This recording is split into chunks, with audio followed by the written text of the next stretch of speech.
Kawaki's character after the time skip has been lacking to say the least. Before the time skip, Kawaki seemed like this absolute monster in terms of power, possibly top 3 strongest in the series at the time.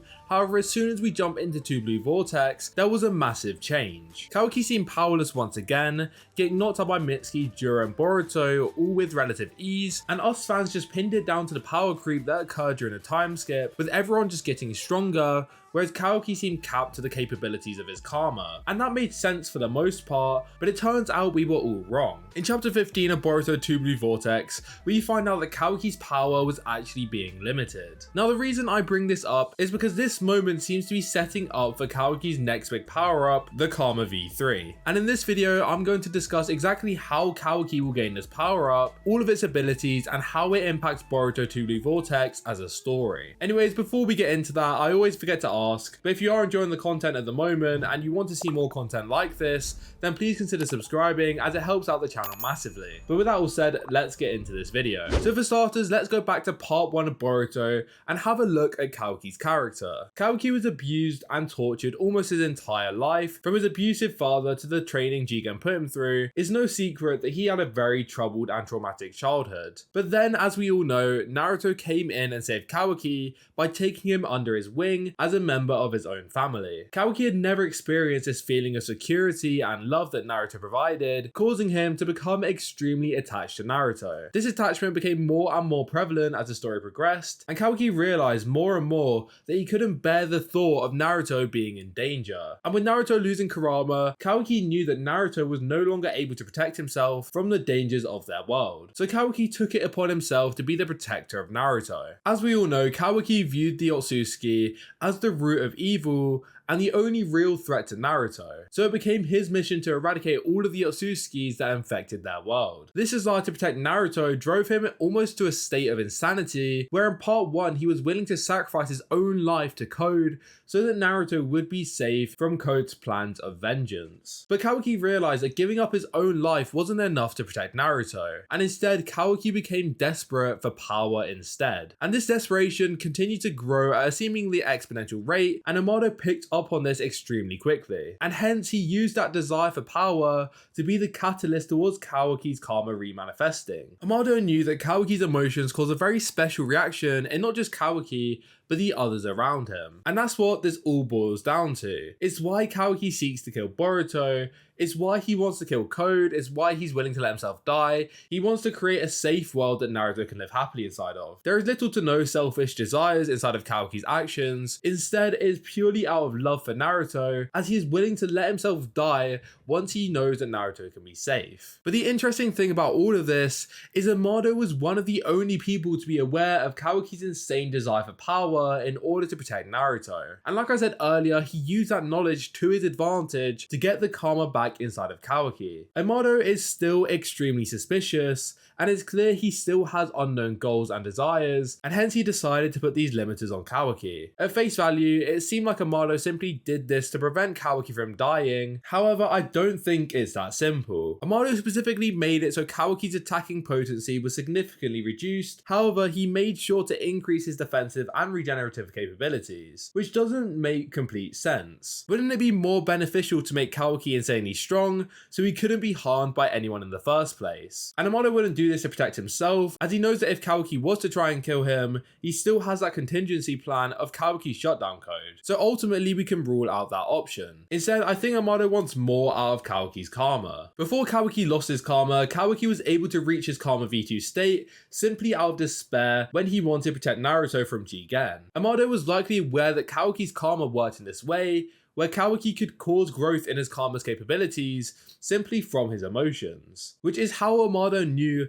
that the way for Kawaki to remanifest his karma was to put Kawaki in a situation where he was in need for power. Amado likely couldn't have predicted that what would unfold with Kawaki running off to Code to sacrifice himself would occur, but he could foresee a situation where Kawaki needed more power to protect his family, and that was almost inevitable with the growing threats of Code, who was specifically targeting Naruto. So we know that Amado Amado knew how to almost manipulate Kawaki's powers by using Kawaki's emotions to trigger certain reactions. But how has this got anything to do with the potential Karma V3 awakening? Well, I think I have a good idea as to how this all ties together. When it first awakened in chapter 65, there was only one triangle. But as the intensity of the fight grew, Kawaki manifested more and more triangles inside of that eye, which leads me to believe that this must be tied into Kawaki's emotional state that leads him to have more triangles inside of his dojutsu. As when Kawaki tried to kill Boruto, before Naruto ultimately saved him, you could see that there was 4 triangles inside of his eye, the highest amount of triangles in that fight altogether. This was because Kawaki did not take the task of killing Boruto lightly. He loved Boruto and saw him as a brother, but to Kawaki he realized that he was the only one who was truly capable of killing Boruto when he needed to.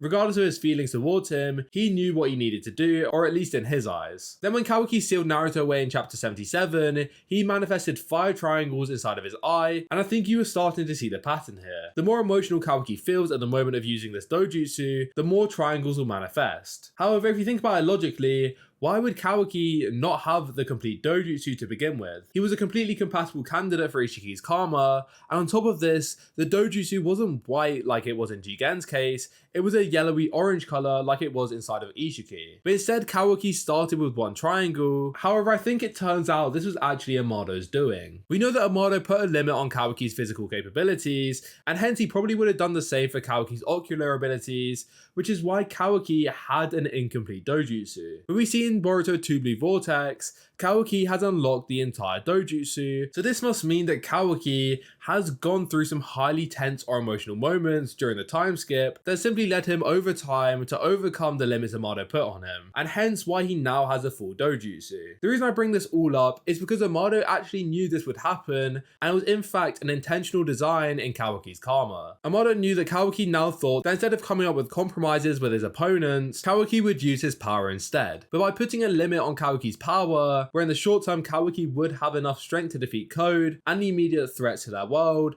this power wouldn't continue to carry him forwards, as people would swiftly begin to surpass him. But the reason triangles in his dojutsu matter is it's showing that over time Kawaki can surpass the limiters Amado placed on his physical and ocular abilities. As to start off with, he was only capable of one triangle, but as I stated, he now has undone the limiters through purely his emotions, which will be very important later. Regardless of that, I think Kawaki's power actually ties into another huge moment, which was Code's limiter removal. Amado knew better than anyone the potential of limitless Code, and he also knew how strong he made Kawaki, since he adjusted his physical capabilities to be within a certain limit. However, it may actually be a case of Amado intentionally removing Code's limiters. And the reason I say this is because Amado would be able to foresee that Code would seek out Kawaki above all else due to his previous jealousy towards Kawaki, and also the fact that Kawaki was the one to end up killing Ishiki. Amado knew all of this, and by removing Code's limiters, it would mean that in Amado's grand script that Shikamaru predicted, Code would end up fighting Kawaki,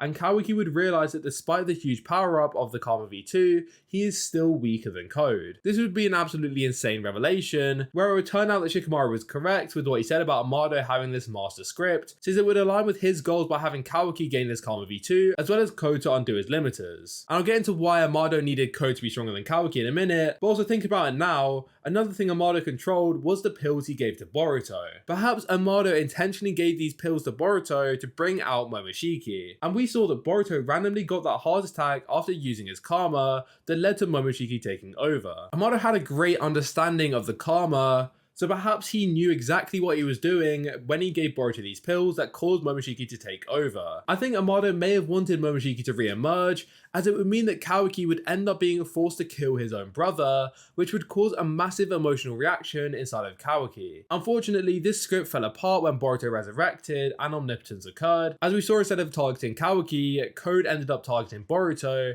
but you can see how these moments almost went perfectly according to this master plan like I've described, until what we know as divine intervention ended up occurring. But the main reason I'm even discussing all of this is because all of these moments either trigger huge emotional reactions inside of Kawaki, which we know caused the Karma V2 to appear, or alternatively, Kawaki becoming desperate for power. Amado is aware that he can trigger awakenings inside of Kawaki's karma through either making him desperate for power or causing a massive emotional reaction inside of him. And that's why I believe that he wanted Code to be stronger than Kawaki, or he wanted Boruto to be taken over by Momoshiki, because they would facilitate these two conditions to occur. But why would Amado even care about making Kawaki have another one of these kinds of awakenings? And the reasoning is, think about why did Amado even want Kawaki's karma to re-emerge in the first place? Amado admitted it was also he could bring back his daughter, and Amado needed Kawaki's karma for that sole purpose. That was his explanation behind giving Kawaki the karma back, but Kawaki has had his karma remanifested for over 3 years now. And you're telling me Amado, in 3 years,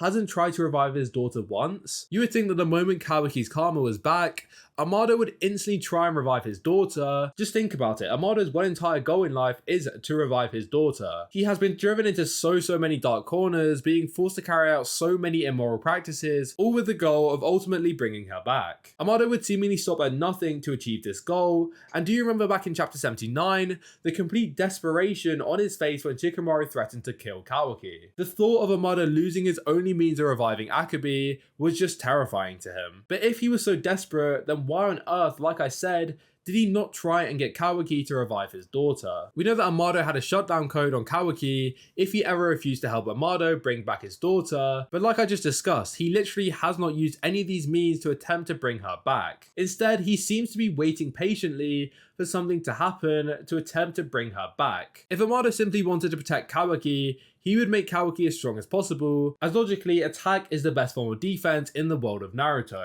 Just think about it, if you're in a boxing match, you could have Floyd Mayweather level of defense, but if you don't have any means of attack, you are just a punching bag at the end of the day. And there is only so much an individual can do defensively before he can just end up losing. However, if Kawaki was able to use his full attacking potency, he could end fights before he is even put in any danger. But because he lacks said attacking potency, even if he lasts longer in a fight, he won't be able to do any damage to his opponent, which would ultimately cause him to lose the battle. Amado also knows that Kawaki is a stubborn type, so if Kawaki isn't dead yet, he won't stop at fighting, even if he is literally losing in terms of power. Amado knows all of this stuff about Kawaki, and that is why these limiters aren't simply a case of a means of protecting Kawaki. All of this limiter stuff is so Kawaki can feel powerless once again. And you know what happens when Kawaki falls into despair?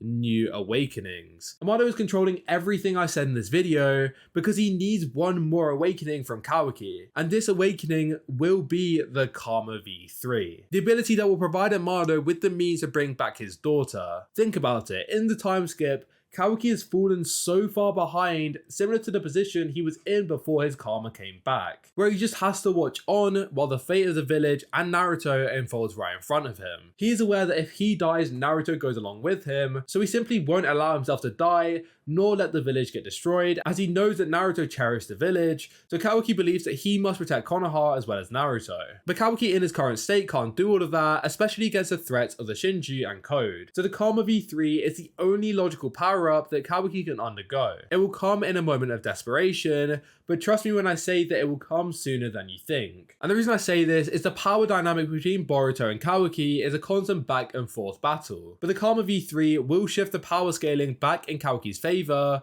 and that's why I think this new power-up will come sooner than later. To give you an idea of the power dynamic between these two over time, when they first met, Kawaki was stronger since he had more mastery over his karma, but after teaching Boruto how to use his own karma, Boruto surpassed Kawaki, especially in his Karma V2 state he used against Code. But then Kawaki remanifested his own karma and quickly surpassed Boruto. Then we have the time skip, and it's clear that Boruto has now surpassed Kawaki, but the Karma V3 will shift this back in Kawaki's favor. So it would make sense with that idea, and it's likely that the jougan will even the playing field, and hence why you see that Valley of the End style fight between these two at the end of the series, where it will be a clash of ideals as well as the final decider as to who out of the two of them, after all this shifting power creeps, will ultimately be the strongest. The Karma V3 will be Kawaki's final power-up, and the jougan would likely be Boruto's. And it makes sense for both of them to undergo such power jumps, as we have recently found out how insanely strong Jura actually is right now, where in their current forms the entirety of Konoha, Boruto and Damon included, aren't anywhere near close enough to defeat Jura on his own. So it makes sense as to why Kawaki would need to get this kind of power-up, but I want to just quickly explain why I think there will even be a Karma V3 in the first place. I believe it comes down to once again Amado's experiment with Shibai Otsutsuki. I think that Amado actually implanted Shibai's cells inside of Kawaki at some point. This is because Amado is aware that there are still many Shinjutsu abilities that he hasn't been able to harness with his previous experiment. But by mixing the power of the Karma with Shibai, perhaps Amado wishes to almost manipulate the Shinjutsu Kawaki gains to be tied into resurrection. However, Karma V3 won't just be a new Shinjutsu ability, it will literally be the mixing of Ishiki and Shibai's cells to create an enhanced version of the Karma, and because of the mixing of these two cells, it will also significantly boost Kawaki's physical capabilities. But what will the abilities of the Karma V3 actually be? Well, the immediate assumption will be that it will be some form of Shinjutsu ability like I previously discussed. Much like all of Amado's subjects, Shinjutsu seem to be a common theme among all of them thus far. And Kawaki's already inherited Ishiki's dojutsu simply from his Karma alone, which is considered to be a Shinjutsu in of itself. However, the Karma V3 is going to come with its own power, and I believe that this is going to be the Shinjutsu of all Shinjutsus, Omnipotence. The reason I say this is because it seems to be the goal of all Otsutsuki to gain some form of Shinjutsu abilities, ultimately trying to reach Omnipotence. However, all of the abilities we have seen from Amado's subjects thus far have been either defensive or the ability to see or be in different places, which in god power terms are called omniscience and omnipresence. But there is still one Omni left, which is Omnipotence, and we saw a snippet of what it's capable of inside of Ada, but it's clear that she cannot trigger this consciously. However, in Kawaki's case, he will be able to gain the ability to use his power at his will. I don't think he will gain the ability that Ada had where he can rewrite history, but much like the Rinnegan, where there are different abilities tied to it, however people aren't able to use them all, Kawaki will only get certain features of Omnipotence. And the reason I think Kawaki will get the greatest Shinjutsu out of all of them is because if you think about it logically, Ishiki was already on the path that Shibai was on. He was the furthest out of all the Otsutsuki we have seen thus far to reaching godhood, as he was the only Otsutsuki to have a full use over a Shinjutsu ability. And the Karma V3 will essentially be the mixture of Shibai and Ishiki's cells, and hence why Kawaki will gain the ultimate Shinjutsu ability, because Ishiki was already halfway there, and Shibai was all the way there, so by mixing the two, you'll get an almost in-between ability of Omnipotence, but only half of the actual ability, where Kawaki cannot use the full powers of Omnipotence. But finally, I think the way that this will affect Boruto's story will be essentially a means of Kawaki catching up to Jura and being able to defeat him. This is because, like I discussed earlier, Jura is in a tier of his own, and nobody in their current form stands a chance against him. So Karma V3 will be Kawaki's way of closing that gap, and the Karma and the Jougan will be Boruto's way of closing that gap too. But it also means, like I discussed earlier, that Kawaki and Boruto will finally be on equal grounds to have their final battle. And hence why we are going to see the flash forward sequence once they have defeated Jura, where the village has been destroyed from that battle, however the main threat of their world will have been destroyed. But as Kawaki discussed with Boruto in chapter 15, first they have to deal with the Shinju, but since in the future that has clearly already been done, Kawaki mentioned afterwards that once they've dealt with the Shinju, they have to deal with Boruto next. And hence his fight will be as a result of Kawaki still believing that Boruto must be killed, as well as ultimately himself, as they are still both Otsutsukis and threats to Naruto. But obviously Boruto will not want to die for no reason, and hence why he wonders in the flash forward sequence whether this is what it has to come to. Kawaki also says that he won't kill Boruto anymore, and hence why he says that he will simply send Boruto to where he sent Lord 7th rather than killing him. It all makes sense when you think about it, and we can finally understand everything about that infamous flash forward sequence. We now know how Boruto got the scar, who is Kawaki, what happened to Naruto, why he wants to send Boruto away, as well as why the village has been destroyed,